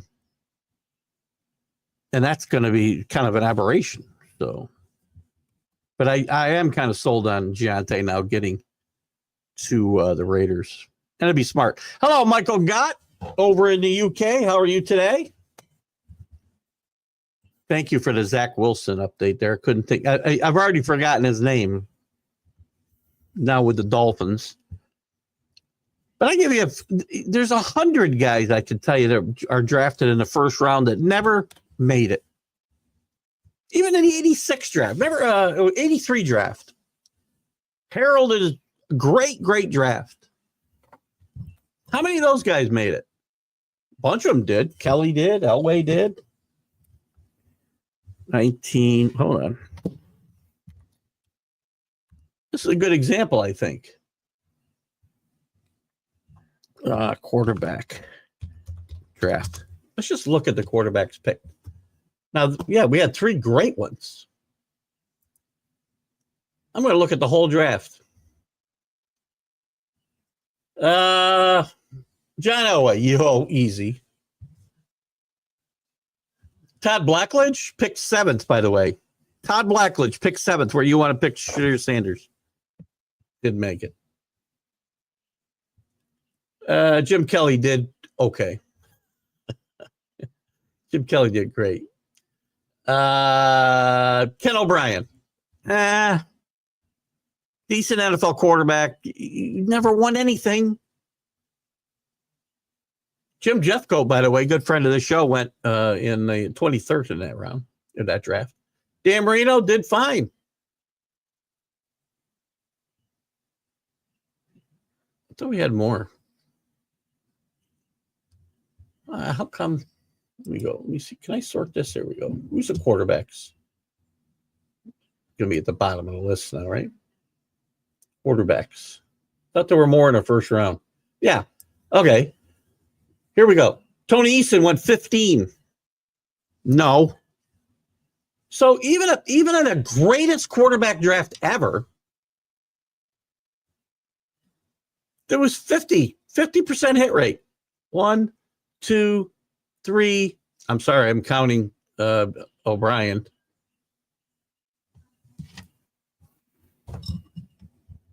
Right?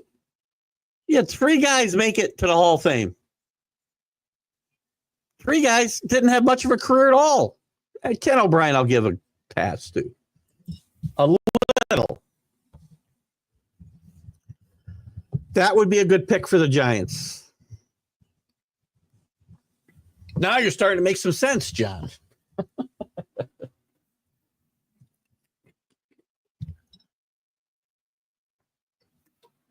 You're making some good sense now. Kyle McCord, Kent McCord's son. I made that up. is going to be a project, not ready to play, but the Giants don't need to play now because they got 2 crappy quarterbacks that they paid money to that they got to play now. But McCord would be a very, very good guy to take a flyer on and let sit around for a couple of years. He's got a big arm, got pretty good accuracy, decent pocket presence, tends to force the ball here and there, but I think he'll get better at that.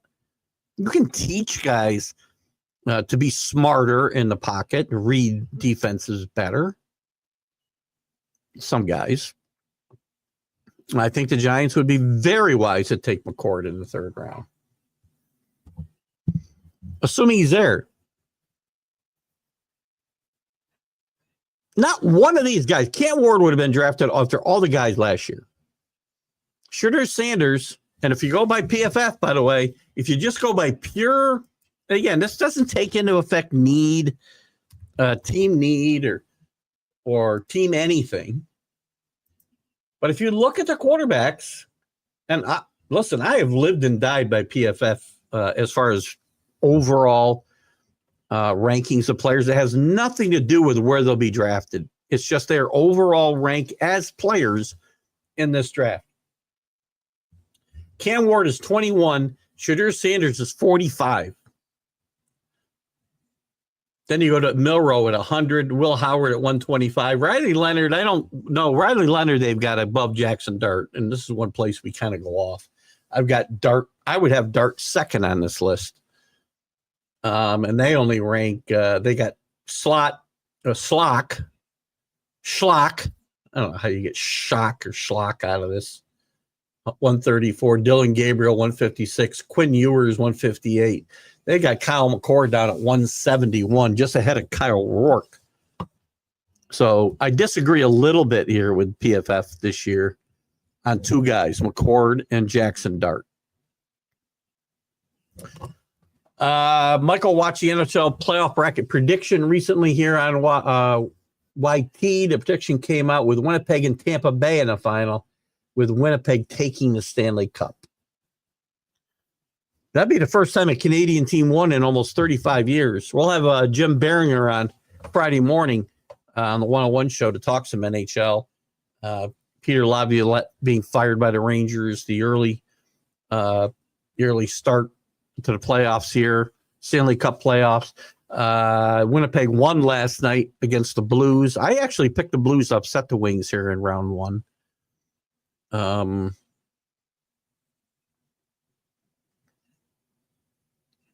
And the Dallas Stars shockingly beat at home 5-1 by the Avalanche last night. Interesting start. That's going to be an interesting, it's going to be an interesting Stanley Cup. Washington, I've got Washington going to the finals, and I think I might have had Washington win it. I got to look at my bracket again. But Washington's had a history of going out early in these when they've had great regular seasons, so we'll see. Mariners lead in stolen bases, even a Robles injured. Well, unless you're still sticking with your Will Johnson. Now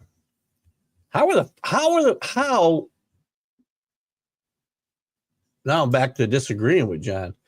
I don't see Campbell or Membu getting to the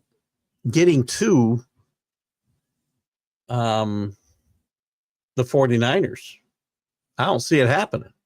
Now, if Will Johnson goes to the Patriots, as you have said in the past, John, then maybe that happens. I don't think it's happening. I think they're taking Campbell or Membu. I think it'll be Campbell. Some worry about his short arms, but it's worked all right in NCAA. A lot bigger guys in the NFL. Jaguars need offensive line help. They're probably going to take if the Patriots don't take. Let's just say they don't take an offensive lineman. Jacksonville's taking an offensive lineman, either Campbell or Membu. Raiders are taking Giante. I would say the Panthers will take an offensive lineman. I would expect the Bears to take an offensive lineman unless Giante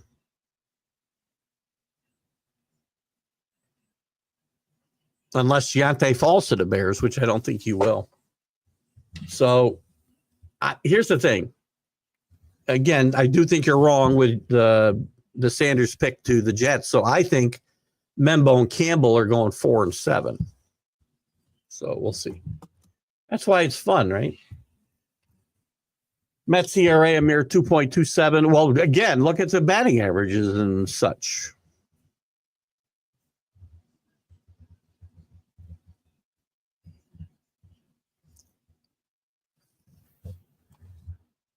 I don't know. Padres and Rangers leading the complete games with 1 each. That might be their entire season total. What are the Padres pitching DeGrom, by the way? We got about 8 minutes left, by the way. I want to get through the rest of these comments. So I got to fly. I got to fly through these comments. So let me get going here. What are they pitching DeGrom like every 3 weeks? Giants blowing smoke with Sanders? I don't disagree. Unless they think he'll still be around, later on. Rays lead with HRs 31, more than obvious. One more than the obvious Rockies. As little talent as they have, despite where they play, I don't know if that's all that obvious. John agrees on Warren. He should be the Jets' pick, but the temptation to take Sanders. Why is the temptation to take Sanders all that overwhelming? He's not a generational player. This isn't Peyton or even Eli Manning. I don't get, again, this is to get you. I don't understand, because you're agreeing with me that Warren ought to be the pick. Or a lineman, which I just kind of screwed up because I did say Warren would be taken here. They won't take an offensive lineman. So you could probably, I think the Niners can get an offensive lineman, maybe. I think the Bears and Patriots and Jaguars will take offensive linemen.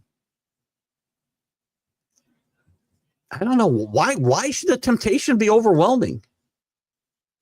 White Sox may stink, but they hit batsmen. Well, there you go. So you got something to hang your hat on.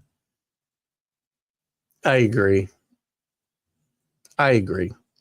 So, I mean, this is baseball the way the Globetrotters is basketball. And the Globetrotters might be more basketball than the Bananas are baseball. I don't get a lot of enjoyment. Maybe I would go. I don't know. If it came up here, I know some people that went, they had a great time, but don't tell me it's baseball. And if people are going here because it's more entertaining than baseball, well, then they don't know baseball. As boring as baseball is, that's not baseball. It's vaudeville. Great call. Hello, Chris. There's Chris F. Grade, the Easter Day blowout spectacular. We got about 6 minutes left.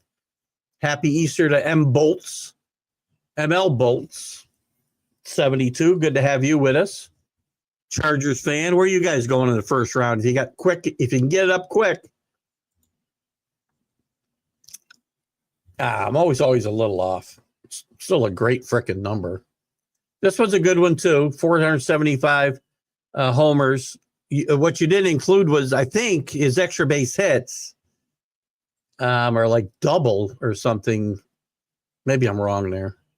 I think his extra base hits are like double his strikeouts or something for usual. I could have that wrong. Mets imaginary pitcher. We got imaginary runners. We might as well have imaginary pitchers, Bolt. Good to have you with us. Joey Gallo, my man. We got to have a Joey Gallo reference every couple of weeks. Built like Hercules, 6'5", 220, 250. Keeps himself in great physical shape. He wants to be a pitcher now. That's the thing. He wants to be a pitcher. Can I imagine him as an Olympic athlete? I don't know what his other talents are, Chris. What can he do? He probably can make a shoe smell, but... Rich Edwards, good afternoon or good morning, sir. Rich, my good friend Rich, back from Florida, are you? Happy Easter to you and your lovely wife. Finally got the answer on Sid Finch. Was an April Fool's joke in Sports Illustrated. He did wish he was real because he was going to pitch for his team. Sid Finch, it took me like an hour and a half to get an answer on Sid Finch. Good job.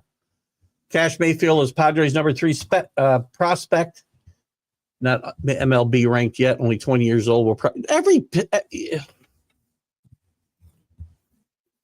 gets Tommy John surgery now. Sickeningly, there are parents who have had their kids get, and I don't know if this is still happening. I know it was happening a few years back, would have their kids get Tommy John surgery preemptively. The real Sid Finch is Danny Fuller. Danny's here to defend himself. Good morning, Danny. Happy Easter to you. God bless Kyle Hendricks. Liam Hendricks. It's a great story, right? Wonderful story. I sit here and bitch week after week about all the stuff I don't like in sports. This is a heartwarming moment. Passover wasn't happy for the Egyptians, apparently. So many plagues similar to those afflicting Major League Baseball. That's why I say, Drew, I don't get myself in trouble, but I'm always interested in, I'm a spiritual person more than follow an organized religion. I just don't. I have my own spirituality, and we'll leave it at that. But I am interested in other religions, and the Jewish people that have worked for me, I've always had trouble when they're going to take, whatever, Rosh Hashanah off, or hopefully I got that right. Yom Kippur. I don't know whether to say Happy Yom Kippur, because they aren't all happy holidays, I don't think. Again, that's probably for every faith, but that's one that always strikes me. I'm trying to get through the rest of these comments. My issue with baseball is over analytical dependence. Thank you. Why would Hyde sit Holiday versus lefties? He's the number one prospect. By the way, how do you learn to hit lefties if you don't ever hit lefties? Yankees had this issue with Ron Bloomberg back in the day, and guys ever since. You got a small bunch of data that says I can't hit lefties. Well, if you've gone up 1,000 times and you're hitting 100, okay. Holiday's been in the major leagues for 10 minutes. Let him hit lefties. Hey, Reggie, we're facing Carlton today. Have a seat. Reggie might have liked to sit against Carlton, actually. Good to see you, JB. There's our boy, Flo. Hope you're safe wherever you are deployed there, Flo. Just approve steroids in baseball. Sure, whatever. Fix the rules. We don't need rules. We're probably going to end this very shortly. Puka Kuna says the Niners window closes if they sign Purdy to a $50 million. They're not signing Purdy to $50 million, are they, Drew? As a frame of reference, he just signed a 4-year contract that will pay him $1.3 million next year. Well, he's got a stupid negotiator. Hello, Matt Lidoff. How are you, my friend? Sean Payton says the Broncos are going for running backs. That's a good spot for the kid from North Carolina. If he falls that far, I would say the Broncos would have the kid from North Carolina, whose name is escaping me at the moment. Trying to get through this and still get off in time.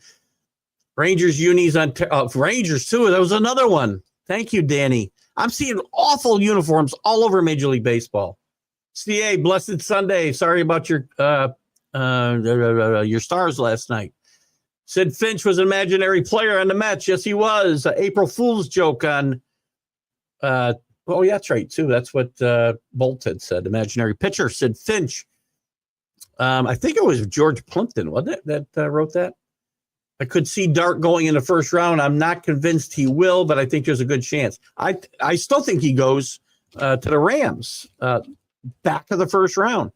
Why the NFL didn't invite him tells me they think he might not go. I guess we're going to go a little long because I can't get all this stuff in a minute. On the fantasy side, Rick and Neil are in a dogfight at 10-10, while Keith and I are at 11-9. I think that's for you, right? By the way, for those who hear it when you say it, the league is called Nose Pickers. No nasal intrusions required. Guitar fans, check out the late Eric Show's Christmas album, Holy Night, on YouTube. Brilliant jazz guitarist. Could listen to him all year. Eric Shaw was one interesting individual for sure. Totally disagree. If you have crap like the Giants, drop them and drop them and move on. But But is it the quarterback that's the issue, or the landscape of the team, or the damn coach? Well, there's multiple things at play there, right? 100% agree there, Danny. Lots of things going on. So now that we're over 2 hours, we'll continue to go for a couple more minutes. Rest in peace. Yes, I missed Don Hasselbeck, past former. He started. Well, he wasn't a star. He's a backup quarterback with the Patriots, but he was a very, very good player. Played alongside Russ Francis on those underrated 70s Patriots teams. Finished up with the Vikings and won a Super Bowl with the Raiders. And also happened to father two NFL quarterbacks, one who made it to the Super Bowl. Rest in peace, Don Hasselbeck. Our thoughts and prayers with your family. Thank you for bringing that up. Rick, Stanky should call themselves Canada. Talk about long championship droughts. As a Dodger fan, you could say that. I said for a long time, and you get on me for my berating of my team. But as a Yankee fan, one world championship in 24 years. No, yeah, 24 years is not good enough. Sorry. 25 years this year, right? When you want me to be on the show, oh, yeah. We got to do something. Usually your mornings are, is that good? Because maybe we'll do something. Because I have had little time to do any prospecting for guests. I was telling Chris, who's helped me out here and there, that I've had some issues, and I hope that we can resolve that soon. But we'll talk soon, Float. Message me, and maybe if we got to record something, maybe we do that. Happy Easter to Bill Pulver, to you and yours. Happy Easter, Danny, to you and your group, mate. This amazing group as well. Happy Easter's to you as well, John. Sorry we didn't agree today. We've been on a downhill slide ever since the Joe Namath thing. Dricky Roy Ronald. Good morning. Good to have you with us. Good evening. We have baseball and softball schools here in the West Nile, Uganda, and more schools would like to play the game, but no support for used equipment. So what can we do? You know what, Dricky, message me online. I might have something, information I can give you. Have a great weekend. Drew, CA, what's that say? TGI Sport. Yeah, we're on overtime tonight, right? Extra time, we'll call it, because we don't know how long it lasts. Danny is a legend for sure. Your mornings work for me. Okay, we'll figure out something for sure. And I do appreciate. And I know we all appreciate your service, Flo. Thank you so much. And we'll talk soon. Guys, been a great show, busy show. We got off to a slow start. We rallied again. Be thankful for TGI Sports Talk. You guys have a great weekend. Bye-bye.